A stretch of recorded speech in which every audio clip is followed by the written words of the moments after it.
नमस्कार, खबरों का पंचनामा देख रहे हैं आप। मैं हूं निश्चित दुबे। हम लेकर आए हैं देश दुनिया की 5 बड़ी खबरें, जिस पर चर्चा के लिए हमारे साथ स्टूडियो में मौजूद हैं कैपिटल टीवी के editor in chief doctor Manish Kumar. बहुत बहुत स्वागत है सर आपका। धन्यवाद। सबसे पहले एक नजर हेडलाइंस पर। महिला आरक्षण बिल पर जबरदस्त हंगामा, संसद में राहुल के फिर किरकिरी, गृह मंत्री ने बताई विपक्ष की हैसियत। राहुल गांधी पर एफआईआर दर्ज करने का आदेश, ब्रिटिश नागरिकता में नपे युवराज पवन खेड़ा को भी सुप्रीम कोर्ट से झटका। बंगाल में योगी और हिमंता की दिखी धमक, ममता बनर्जी को कटमुल्लों की नेता बताया तो फडणवीस ने कहा बर्बाद कर दिया राज। नासिक टीसीएस धर्मांतरण कांड में एक्शन, मास्टरमाइंड को किया सस्पेंड, सुप्रीम कोर्ट में दर्ज हुआ मामला। अमेरिका ईरान के बीच यूरेनियम पर नहीं बनी बात, टूट गया सीज फायर का सपना, फिर होगी जंग, ईरान पर भड़के ट्रंप। आज संसद में जबरदस्त हंगामा हुआ। प्रधानमंत्री मोदी की अपील के बावजूद महिला आरक्षण बिल पर विपक्ष अड़ गया। राहुल गांधी ने कहा कि ये एंटी नेशनल बिल है, दक्षिण के राज्यों के खिलाफ है। लोकसभा में उन्होंने जादूगर की कहानी सुनाई, जिससे उनकी बहुत किरकिरी हो गई। विपक्ष ने इस मामले को डिलिमिटेशन से जोड़ा और महिला के खिलाफ खड़े हो गए। वहीं दूसरी तरफ गृह मंत्री अमित शाह ने विपक्ष के एक एक सवाल का जवाब दिया। फिर से विपक्ष अपने रोल में नजर आया। सर देखिए, ये मसला बड़ा टेक्निकल है। टेक्निकल विपक्ष ने बना दिया, आपने इसे जोड़ दिया। देखिए, मायावती ने आज बड़े अच्छे उन्होंने ट्वीट्स किए और बताया कि जो अभी महिलाओं के लिए मिल रहा है वो तो ले लो, महिलाओं की संख्या तो बढ़ा दो। आप ओबीसी कह रहे हो कि ओबीसी का रिजर्वेशन होना चाहिए, समाजवादी पार्टी कह रही है महिलाओं का जो आरक्षण हो उसके अंदर मुस्लिम महिलाओं के लिए भी हो। भाई एससी एसटी के लिए तो है ही। मायावती ये कह रही है और तमाम जो लॉजिकल बात यह है कि अगर महिलाओं को आपको अधिकार देना है, पहली चीज तो आप ये तय कर लो, और अगर महिलाओं को आरक्षण देना है तो जो कुछ भी अभी मिल रहा है उसे तो आप लेकर के रख लो।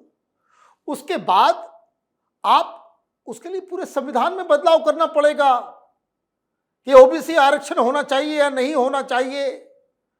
कानून के हिसाब से वो सही नहीं है कि भाई लोकसभा या विधानसभा में ओबीसी के लिए रिजर्वेशन है क्या? अगर आप ये बनाना चाहते तो अलग से कानून लाया जाएगा। महिलाओं के आरक्षण को लेकर के ऑलरेडी चीजें बहुत आगे बढ़ गई, 30 साल से ये डिमांड था। तो प्रधानमंत्री मोदी एक अच्छे मन से उन्होंने महिलाओं को आरक्षण देने की बात की, लेकिन ये लोग प्रधानमंत्री बात को समझे नहीं। प्रधानमंत्री ने कल क्या कहा था? महिलाओं से पंगा लोगे, चुनाव हारोगे। महिलाओं के अधिकारों के सामने खड़े हो जाओगे, उनके खिलाफ वोटिंग करोगे तो पछताओगे। जितने लोग अभी मौजूद हो उतनी संख्या में फिर वापस नहीं लौट के आओगे। जहां जहां और जब जब जिस पॉलिटिकल पार्टी ने महिलाओं के खिलाफ अत्याचार किया, महिलाओं को अधिकार से वंचित किया, वो सरकार कभी जीत के वापस नहीं आती। लेकिन राहुल गांधी हैं, विपक्षी पार्टियां हैं, ये राहुल गांधी के चक्कर में ये लोग एक ऐसा स्टैंड ले लिए कि अभी जहां जहां चुनाव होने वाले हैं इसका इम्पैक्ट साफ साफ नजर आएगा। क्योंकि आप इसे टेक्निकल लाइन जोड़ करके कि इसमें ये नहीं है वो नहीं है, या डिलिमिटेशन से जोड़ा जा रहा है, ये सारी बातें बेकार है। एक बार फिर विपक्ष ने ये बता दिया कि वो महिलाओं के अधिकार के खिलाफ खड़े हैं।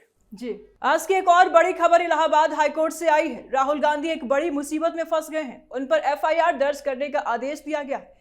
मामला दोहरी नागरिकता का है। उन पर ब्रिटेन की नागरिकता रखने का आरोप है। योगी सरकार ने इस मामले में सीबीआई जांच की मांग की, जिसे जज ने मान लिया और एफआईआर दर्ज करके मामले को सीबीआई को ट्रांसफर कर दिया है। उधर सुप्रीम कोर्ट से भी कांग्रेस को झटका लगा है। पवन खेड़ा की जमानत रद्द कर दी गई है। अब उन पर गिरफ्तारी की तलवार लटक रही है। चारों तरफ से कांग्रेस घिर गई है। देखिए, आप जैसा बोगे वैसा पाओगे। राहुल गांधी के ऊपर ये आरोप आज से नहीं लग रहे हैं, बहुत पहले से लग रहे हैं।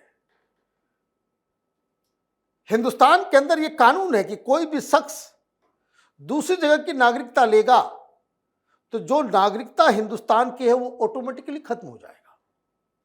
You can not have two citizenship, dual citizenship का सिस्टम नहीं है, ये पाकिस्तान नहीं है कि सारे जो पॉलिटिकल पार्टीज, जो खानदानी लोग हैं और आर्मी ऑफिसर जो भ्रष्ट चोर उचक्के जितने हैं वो हिंदुस्तान का, वो पाकिस्तान का भी नागरिकता लेकर के बैठे रहते हैं और ब्रिटेन का भी नागरिकता लेकर के बैठे रहते हैं। इनके पास भी है, यही आरोप लगा।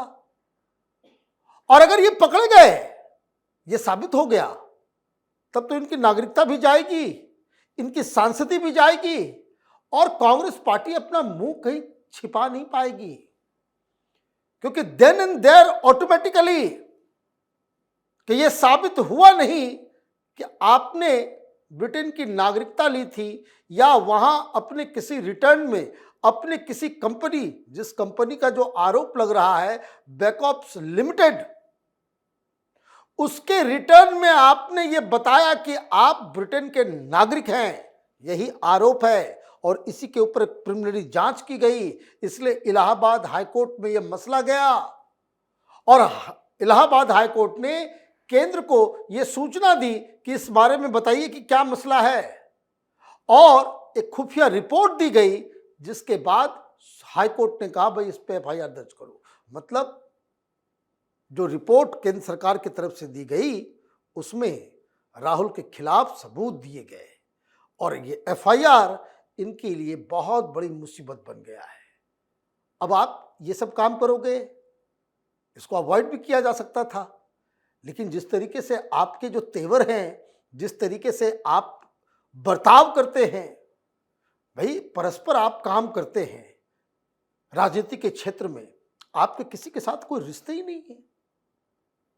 आप बताइए कि किसी पॉलिटिकल पार्टी के लीडर के साथ आपकी दोस्ती हो,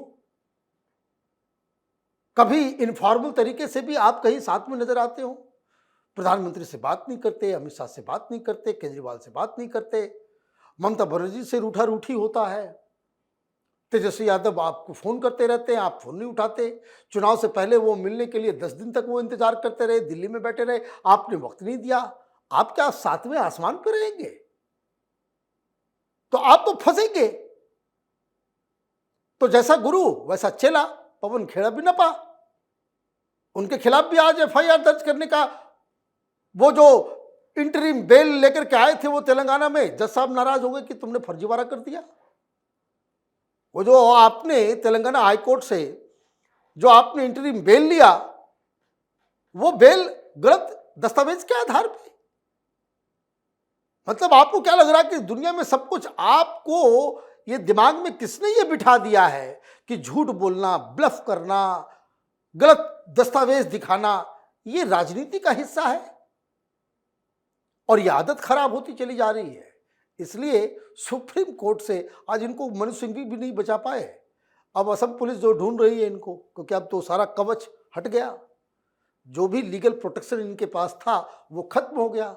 तो कह ही रहे हैं पवन खेड़ा को पेड़ा बना देंगे, तो अब पेड़ा बनने के लिए इनको तैयार रहना चाहिए। जी, अब बंगाल चुनाव की बात करते हैं, जहां बीजेपी ताबड़तोड़ रैलियां कर रही है। प्रचार का मोर्चा कई मुख्यमंत्रियों ने थाम लिया है। बीरभूम में योगी तो हेमंता कुछ बिहार में गरजे हैं। वहीं देवेंद्र फडणवीस ने कोलकाता में दहाड़ा। योगी आदित्यनाथ ने ममता बनर्जी को कटमुल्लों की नेता बताया। हेमंता ने कहा दीदी को गोमांस बंद होने का डर है। फडणवीस ने ममता पर अपराध बढ़ाने और राज्य को कंगाल बनाने का आरोप लगाया है। और इस बीच राजस्थान के सीएम भजनलाल शर्मा ने सिलीगुड़ी में ममता बनर्जी को फटकारा है। चारों तरफ से हो रहे हमले पर ममता बनर्जी ने बीजेपी पर माहौल खराब करने का आरोप लगाया है। बीजेपी के हुंकार से सर ममता की समीकरण कितनी बिगड़ रही है? देखिए, ममता बनर्जी ऑलरेडी बैकफुट के अंदर है। मैं देख रहा था एक वीडियो, वो कल का है शायद, जिसमें वो अपनी रैली को खत्म करते करते वो जय बांग्ला कर रही है। उसके बाद जब वो निकल रही है, वो कहती है कि तृणमूल बचेगा तो फिर हम आपसे मिलेंगे।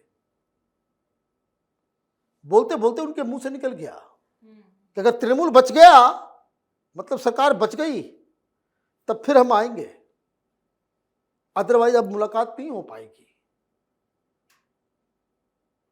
ममता बनर्जी ने ये जाते जाते कह दिया उस स्टेज से। मे बी वो मीन नहीं कर रही हो, लेकिन बैक ऑफ द माइंड तो है, तभी तो बातें निकल रही है। और ये क्यों निकल रही है? अब देखिए, कैपिटल टीवी के दर्शकों को हम लोग लगातार बोलते आ रहे हैं कि फाइनल फेजेस में जो है वहां पे कारपेट बॉम्बिंग की जाएगी। सारे मुख्यमंत्री, उड़ीसा के मुख्यमंत्री उड़ीसा के इलाके से घुस रहे हैं।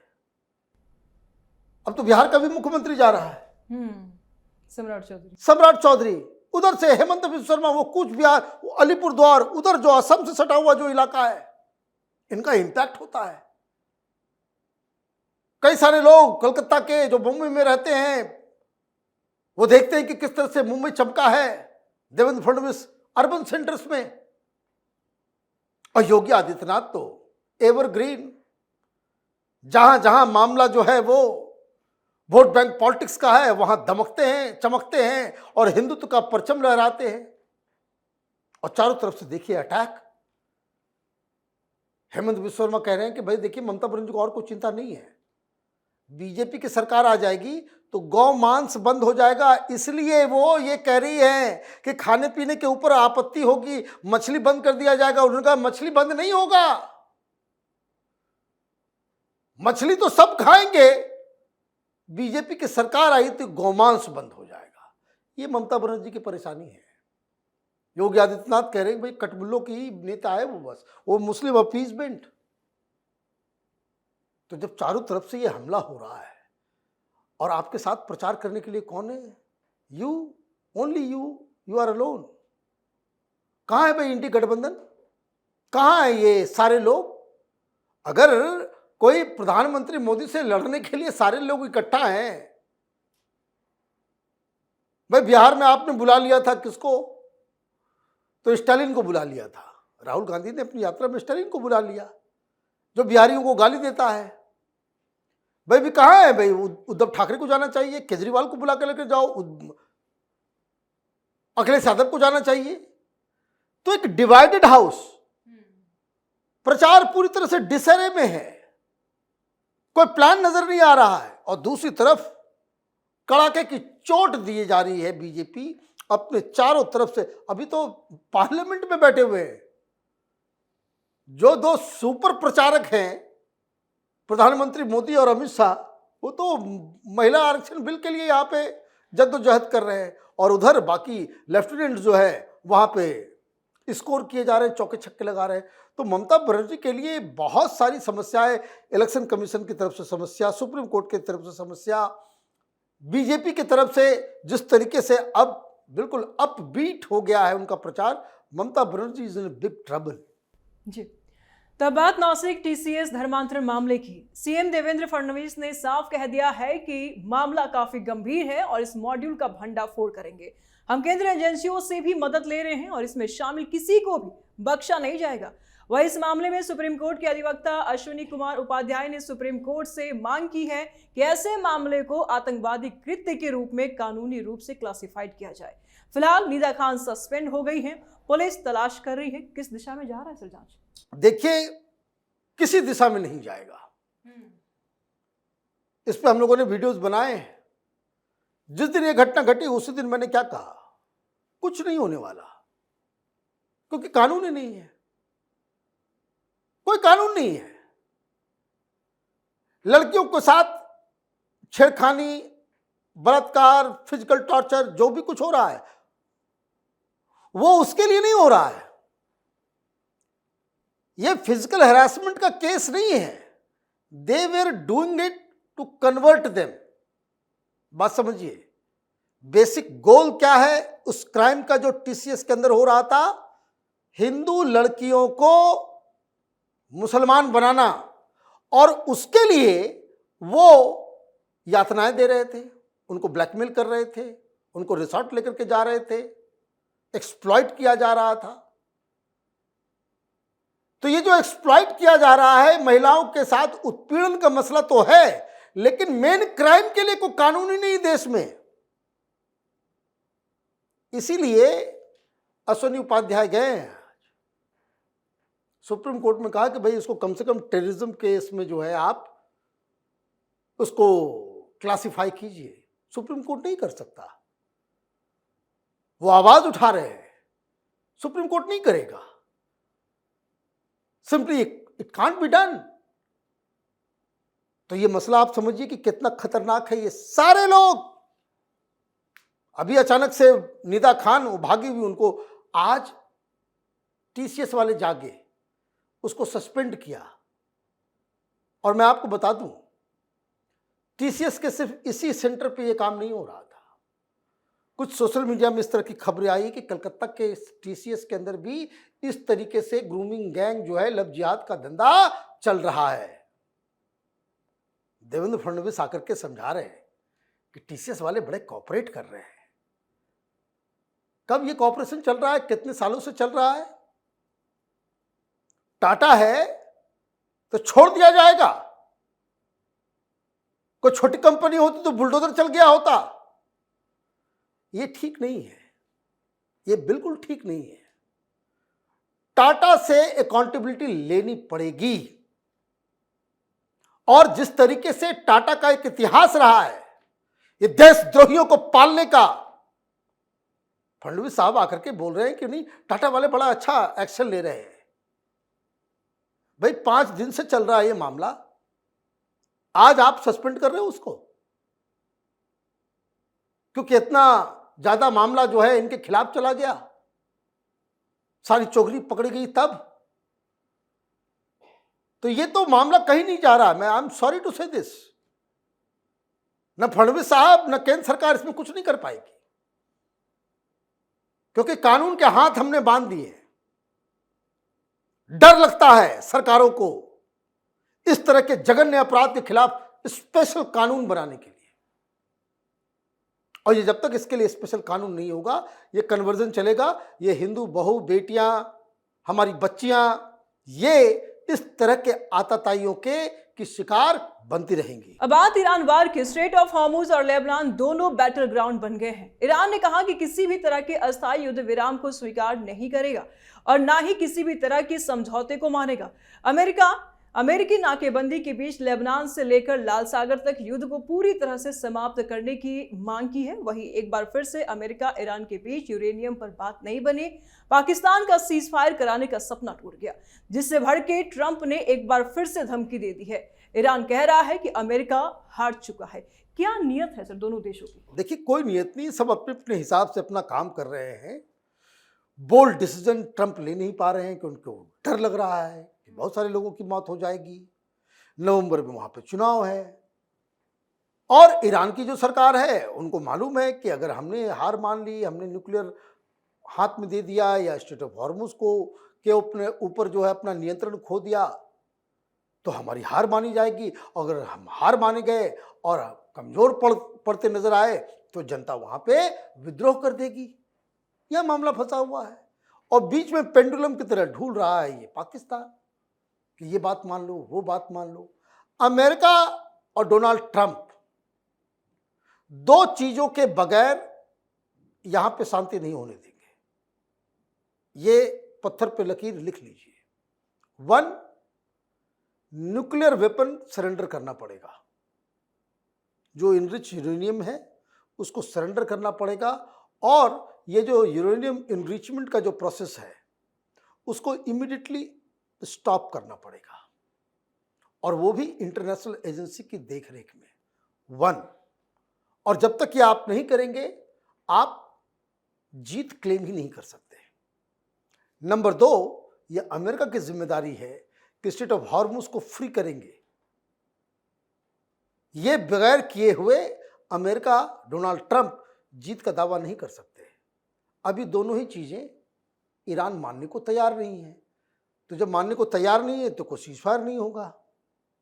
जब मानने को तैयार नहीं है तो आगे क्या होगा? आगे युद्ध होगा। वैसे भी ये पिछले 2 सप्ताह 1.5 सप्ताह से जो युद्ध बंद है तो खबर ये आ रही है कि अमेरिका भी युद्ध की तैयारी में जुटा हुआ था और ईरान वाले भी अपनी युद्ध की तैयारी में जुटे हुए थे। तो ये मामला जो है वो इस तरीके से फंसा हुआ है। एक बार फिर पाकिस्तान ये जो चौधरी बनने की कोशिश कर रहा था वो बुरी तरीके से फेल होता दिख रहा है। बहुत शुक्रिया सर तमाम जानकारियों के लिए। धन्यवाद। तो खबरों का पंचनामा में आज के लिए फिलहाल इतना ही। देश विदेश की बाकी खबरों और उनके सटीक एनालिसिस के लिए देखते रहिए कैपिटल टीवी। हमें लाइक कीजिए, शेयर कीजिए और कैपिटल टीवी को सब्सक्राइब कीजिए। नमस्कार।